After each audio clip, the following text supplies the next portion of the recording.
സത്യത്തിൽ മൈക്കൽ ജാക്സന് എന്താണ് സംഭവിച്ചത്? എന്തുകൊണ്ടാണ് അതൊരു കൊലപാതകമാണെന്ന് പലരും പറയുന്നത്? ഇതിന്റെയെല്ലാം തുടക്കം ഡോക്ടർ മറേ എന്ന ഒരാളിൽ നിന്നാണ്. ലാസ് വെഗാസിൽ താമസിക്കുന്ന 56 വയസ്സുകാരനായ ഒരു ഡോക്ടർ. മറയ്ക്ക് സ്ത്രീകളോട് ഭയങ്കര താൽപ്പര്യമായിരുന്നു. വിവാഹിതനായിരുന്നിട്ടും അയാൾ നൈറ്റ് ക്ലബ്ബുകളിൽ പോയി പണം വാരിയെറിഞ്ഞ് തന്റെ ആഡംബരം പ്രദർശിപ്പിക്കുമായിരുന്നു.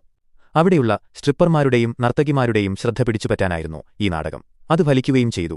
പല സ്ത്രീകളുമായി അയാൾ ബന്ധം സ്ഥാപിച്ചു. അതിന്റെ ഫലമായി അയാൾക്ക് ഒന്നിനു പുറകെ ഒന്നായി കുട്ടികളുണ്ടായി.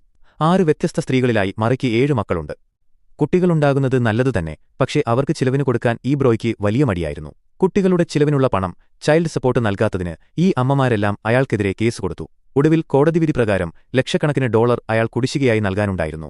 വീടിന്റെ ലോണും ക്രെഡിറ്റ് കാർഡ് കടങ്ങളും കൂടിയായപ്പോൾ അയാൾ വലിയൊരു സാമ്പത്തിക കെണിയിലായി.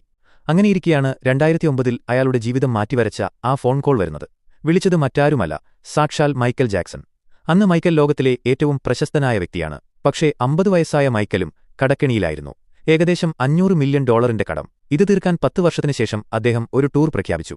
This is it. മിനിറ്റുകൾക്കുള്ളിൽ ടിക്കറ്റുകൾ വിറ്റുപോയി. പക്ഷേ മൈക്കലിന്റെ ആരോഗ്യം പഴയതുപോലെയായിരുന്നില്ല. ആ സമ്മർദ്ദം കാരണം അദ്ദേഹത്തിന് ഉറക്കമില്ലായ്മ, ഇൻസോംനിയ പിടിപെട്ടു.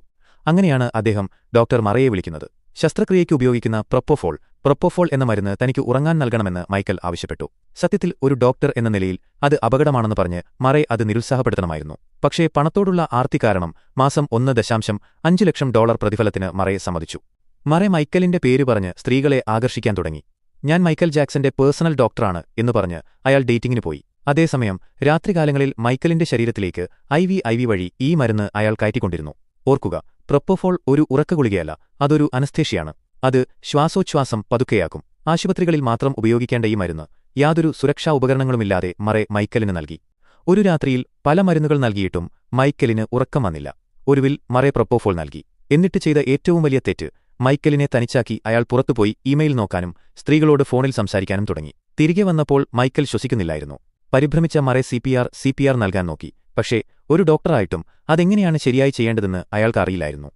ഉടനെ 911 വിളിക്കുന്നതിന് പകരം അയാൾ മൈക്കലിന്റെ ബോഡിഗാർഡിനെ വിളിച്ചുവരുത്തി മുറിയിലെ മരുന്നുകുപ്പികളെല്ലാം ഒളിപ്പിക്കാൻ സഹായിക്കാൻ പറഞ്ഞു.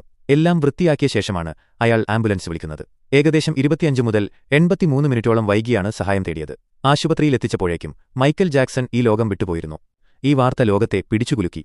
ഗൂഗിളും ട്വിറ്ററും പോലും ആളുകളുടെ തിരക്ക് കാരണം നിശ്ചലമായി. മൈക്കലിന്റെ ശരീരത്തിൽ പ്രൊപ്പോഫോളിന്റെ മാരകമായ അളവ് കണ്ടെത്തിയതോടെ അതൊരു കൊലപാതകമായി ഹോമിസൈഡ് പ്രഖ്യാപിക്കപ്പെട്ടു. ഡോക്ടർ മറേ അറസ്റ്റിലായി. കുറ്റം സമ്മതിച്ചില്ലെങ്കിലും കോടതി അയാളെ കുറ്റക്കാരനായി കണ്ടെത്തി 4 വർഷം തടവിന് ശിക്ഷിച്ചു. പുറത്തിറങ്ങിയ ശേഷം അയാൾ മൈക്കലിനെക്കുറിച്ച് ഒരു പുസ്തകമെഴുതി. അതിലും തന്റെ തെറ്റുകൾ സമ്മതിക്കാതെ മറ്റുള്ളവരെ കുറ്റപ്പെടുത്താനാണ് അയാൾ ശ്രമിച്ചത്.